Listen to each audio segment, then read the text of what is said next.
welcome to the parish hall.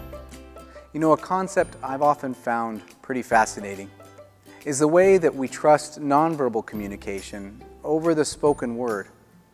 For example, if I was to say to you, I know exactly what I'm talking about, you'd likely have some doubts.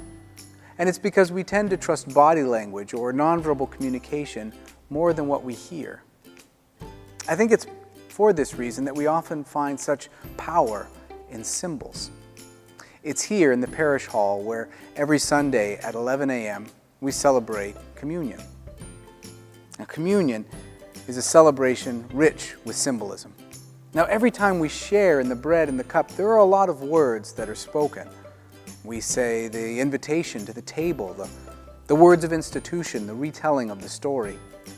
We say a prayer of blessing over the elements and a prayer of thanksgiving when we're done. But even without all of those words, the symbols themselves speak powerfully, speak volumes. Whenever we celebrate communion, there's a singular loaf. This one loaf is meant to symbolize our commonality, our unity in Christ, that we are one body.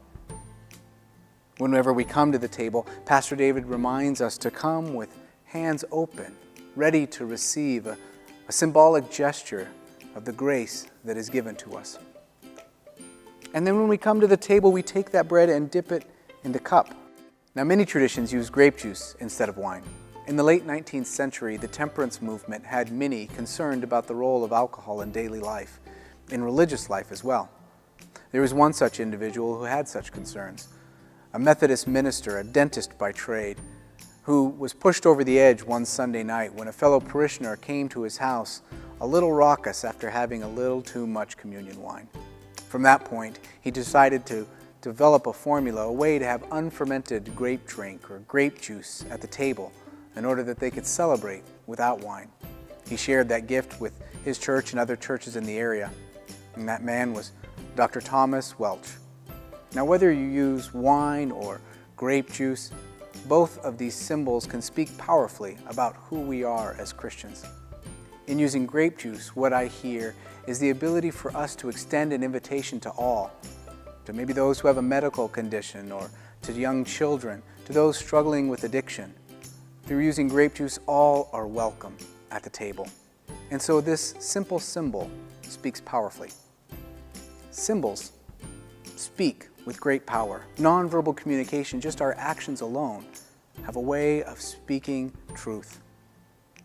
I know that even when we just come on Sunday mornings, the sheer act of coming to church says something. It says something true and powerful. Now, for me, when I come to church, what it says is that I'm looking to use my gifts, my abilities, whatever I have for the glory of God. It says that I'm looking for a word of hope, something that can sustain me in the days ahead.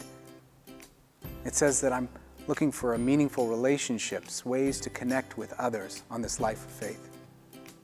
What does it say for you when you come on Sunday? I hope to see you, to hear you this Sunday at 7, 9, or 11. I would like to worship with you.